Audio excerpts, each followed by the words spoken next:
Welcome back to The Ether, the show that disrupts the way you think about running your business. Join me, Brandon, and my co-host, Sean Delaney, the creator of What If, on today's episode. Our goal is to provide context around what we talk about so you have the clarity to cut through the noise and the confidence to grow and run a truly harmonious business. Let's jump in and take the next step to achieving business freedom.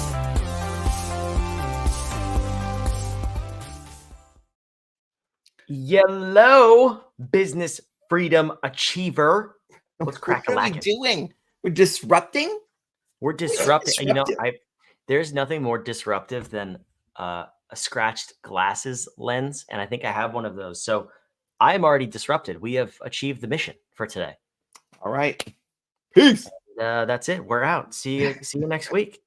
So, okay, how about this? Let's set the foundation here. Let's set the stage. Last week, if you listened, hopefully you did. Are you a subscriber? We love you if you are. Anyway, if you missed it. You're not talking to me, are you? No, I'm not talking to you. I'm talking to the people listening. But we talked about how to get your mojo back. Does anybody remember why? It's because I triggered you by saying we were going to talk about value chains. I remember. Like, ugh. So we put it off a week and we're back.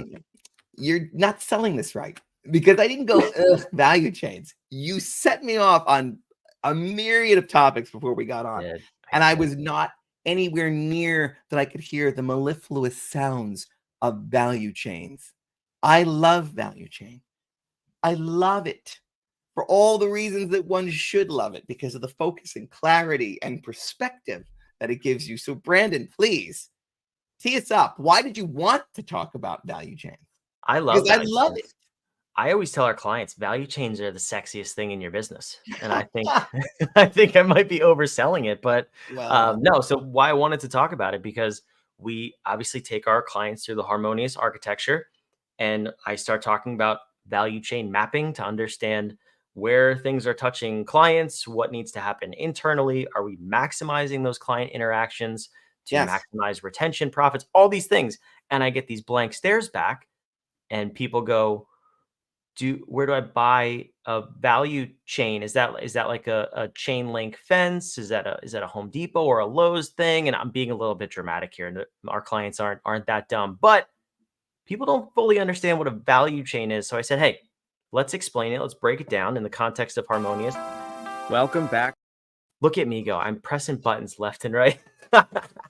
Anyway, classic. So listen. All right, here's the thing. When I go to my sister-in-law's house and her teenage daughters are there, my nieces, I love when they take over the Bose speaker with their phones and start playing music. I love it because it is not filled with all kinds of nonsense that I can't relate to. What comes out of the speakers are the sweet dulcet tones and harmonious riffs and jams from the 70s and 80s. Why? Because do they play Prince? Oh, they've played Prince. And I have said, "Atta girl, there you go. This is outstanding." Because the classics are coming back. Classic songs. And people go, "What is this? This is crazy. Did you make this up? Hey, did you hear that new song by, about Jenny? Do you think anybody ever dialed that phone number?" I think we've been down this road a lot of times. Where you welcome to the party, kids.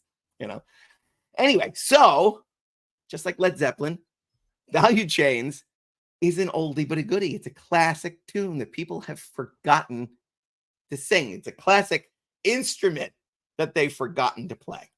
So we're going to pull that instrument out and help you tune it up. So value chains, we did not create it, but it is a classic component of business process management, of the guts and bells and whistles and all the things that people today, when they're talking about automation and documentation and process, that's in there.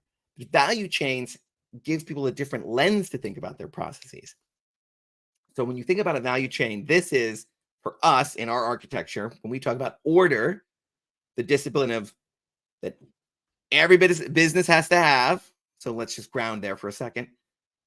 If you're new to our channel, every business, no matter size, scope, or industry, has to play 10 chords for a harmonious business. They have to have 10 disciplines that you've heard of that have to be mastered and applied in the right way in order to create harmony across your business and help you go further, faster, funner with less effort. And those chords include things like strategic planning and process management and managing your human people who are playing with you in your business. Okay. So in business process management, in order, that's what we're talking about. It's that process kind of thing, okay, which can sound dull and dry, but it is not. Trust me. So in this discipline of business process management, we have this idea of value chains. For us, in order, it is how you take nothing and make something, how you take experience and make a service, how you take raw materials from the ground and you manufacture a widget. And in this delivery of value, which all business is, there is a chain of processes that run through your business that deliver value at the end to the customer. Think of it this way. These are the things that your customer is paying you for. So if it's a part of the experience, a part of the value they're getting, a part of the component of the widget, of the extracting materials, producing it and delivering it to them, that is the value chain.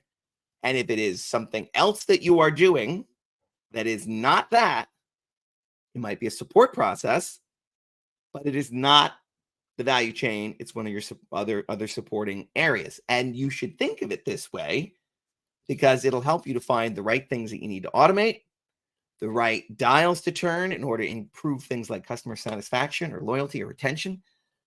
It is that chain of things that go through that are the heart and soul of how we make ever living gobstoppers. What are those everlasting gobstoppers? This process, this value chain is how we do it. Okay. So you have inbound logistics. We'll pause there for a second, Brandon. Is everybody tracking here? Did I leave anything out? We have the major notes that we're playing with here. Yeah. So I just want to clarify real quick too, because when we talk about order, the discipline of order, most people, when they hear what we do as fractional COOs, operational consultants, whatever title you want to put on us, they reduce what we do beyond order and they think it's just SOPs. And so that's what I kind of want to open people's eyes up to see and hear in this conversation. Yes, you can hear with your eyeballs.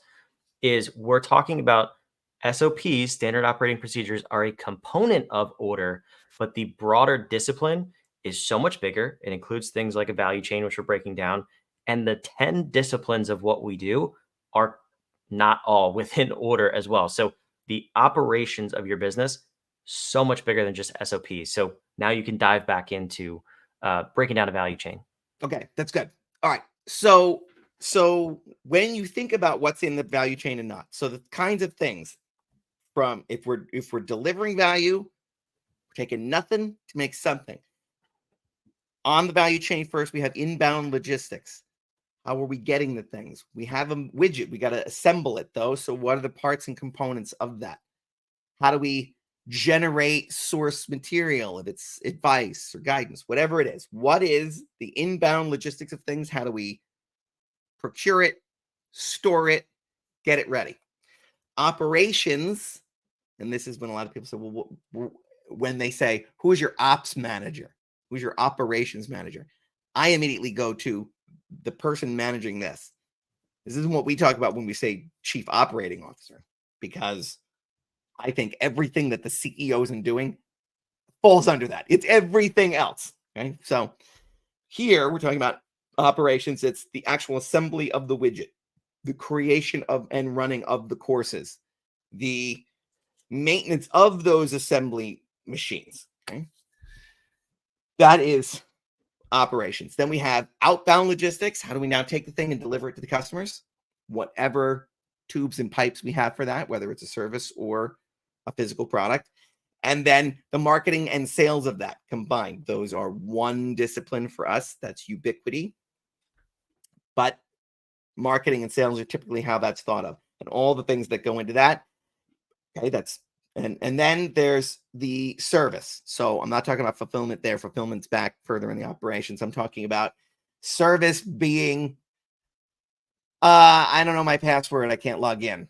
or I wanted a left-handed widget and this one's a right-handed widget, or the damn thing broke within 2 minutes. This is kind of, we call it service in the customer service department. It's really issue resolution. If you think of it that way, it's clearer. There's an issue, it needs to get resolved. Well, who's going to do it?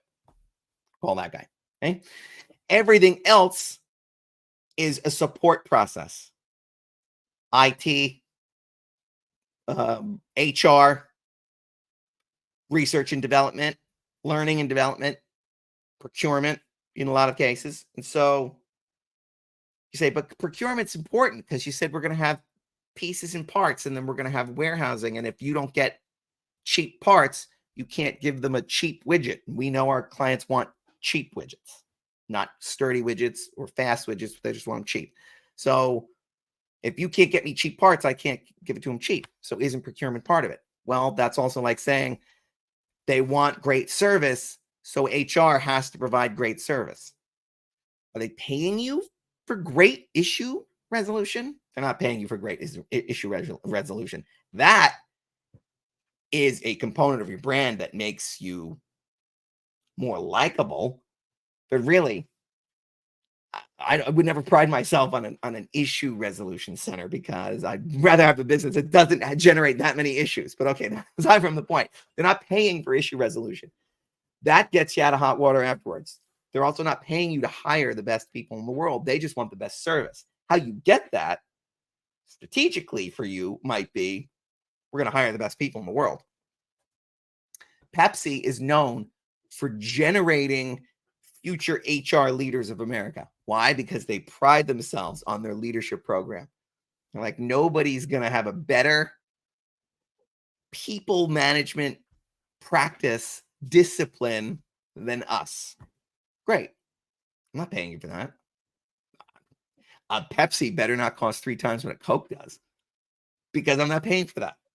I just want them to be aware enough of the world to pull the cogs and whistles and gears and levers to make the poison water. Oh, I'm sorry, Pepsi and Coke. I digress. They make all kinds of really healthy stuff. I don't know. It's okay. Anyway. You're the one that drinks them, so you you probably had them on camera on this show. I love it. Right? I love you people. Anyway, so I can confirm he's agnostic and he loves both of you. I do. I love everybody. So you better not be charging me for it, because I'm not paying you for that. That is your strategic competitive advantage against any other company. In their minds, that's what they're saying. Great. And somebody else is going to go with a different strategy. That's over there. But that doesn't mean that's part of your value chain. Even if you say, but people love us for it, it's part of your brand.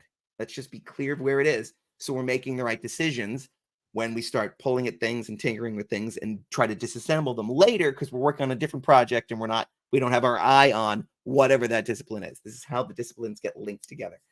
So this lens gives you a path to see, this is the thing that they are paying for. Therefore, now that I see that, I will not overspend on my hobby, because of what if my hobby is leadership. I love leadership. I eat that shit up all day. I'll go to conferences where leaders tell leaders how to be leaders, leading leaders. Gobble it up. Anybody paying for that around here? No. We already have the notes for leadership. We already play it. And no one's going to pay us any more for me spinning my wheels on something because it jazzes me up. It's not why we're in business. That's why we have hobbies and other things we do on the weekends. I'm not saying your business shouldn't light you up, because if you spend any time with us, you know that that is a requirement to even stay in your business. But you don't get lit up just because you bear your head into the one discipline that you want to play with, because it's fun for you, but it doesn't deliver any value, because then your business will be gone. Your business has to, before it does anything, has to deliver value. Then we find out how we can do that in a way where you can get lit up and all the jobs that need to be done get done. So our value chain tells us these things. This is where the money's made. This is where the value is delivered. And therefore, anything we can do to make those processes better, faster, more gooder, anything we can do to improve those processes is going to improve the customer experience and therefore be a good thing. And anything that we do over here in the other supporting places, because it's going to make us feel better, more efficient, et cetera, and so forth, that's okay, so long as we're making sure that it doesn't screw up the value chain.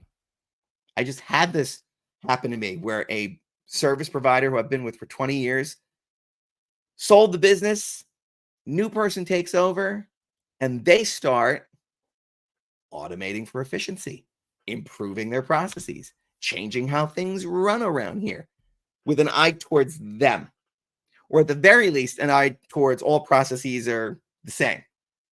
And what they did in making their experience better for them and their bottom line, they impacted me and my experience, and now I left. And so did a lot of people I know. Whoopsie, we forgot to keep an eye on the value chain. So this helps you with your value proposition. It helps you with your marketing then later, because you're knowing exactly where the value is buried in your business, and you know how to talk about it, how you extract it, how you make it become that thing. We have a secret sauce, and it goes through the flux capacitor, and then time travel happens. Amazing. You can't tell that story if you don't have this lens, if you don't have this ability to see inside your business and to know where the most important handoffs are and who the real teams are. How does work really need to be sorted if you can't see how this dye injects through your system? Does that make sense to you, Brandon? To you, I know it makes sense. Preach, brother. I want to clarify one thing real quick, because some people do get hung up on the customer service aspect, and I know that's a brand issue. So let's clarify that real quick. And then I want to ask one final question before we wrap up. So service is important. Customer service, customer experience, whatever you want to call it. There are some companies where service is part of the value chain. And I don't mean strictly service companies. I mean, let's take a pool company, for example. They could have a maintenance plan for their customers where the service of the pool, servicing of the pool, is a paid for service by the customer. On that same note, putting in the pool with a hole in the pool liner, now you have a customer service issue. You have a problem resolution issue. That is not a service that the customer is paying for. They paid for the service of a pool that's intact without holes in it. Yes, sorry about that. And that's why I said, think of, when you're thinking of service, think of it as issue resolution over here, not in fulfillment. Fulfillment is, I pay for lawn service, you better come and mow my lawn. Customer service, issue resolution is, you rode over all my sprinkler heads, and now who do I call? Sorry. I'm not in that service provider. Right. Call your service provider. So that's what we mean. So issue resolution at the tail end, or I guess even I can't even log on to your system, right? And wherever the issue arises, you need to prepare to meet that issue. That's issue resolution. That's different than, and that's, you've got to have it. That's like one of those gotta haves. No, we don't fix anything. What do you mean you don't fix anything? Who do I call? I paid for Windows to be installed. They're all falling out. Well, I don't know, pay to have somebody else to do it. Well, we're not going to resolve it, right? But what if you don't? This is a separate episode, but what if you design your process so well that you never have an issue to be resolved? That's an interesting concept. But that doesn't fit here where we are right now. So we will do that one when we get to that. For this, and you can do that, and that comes kind of before this, when you have your value proposition and then you map out the value chain to begin with and say, where are the hiccups? Where are the potential places where we could fall down? And can we make that ironclad so this thing just hums? And that becomes that old commercial of Maytag repairman sitting there falling asleep, like wishing the phone would ring for something to do.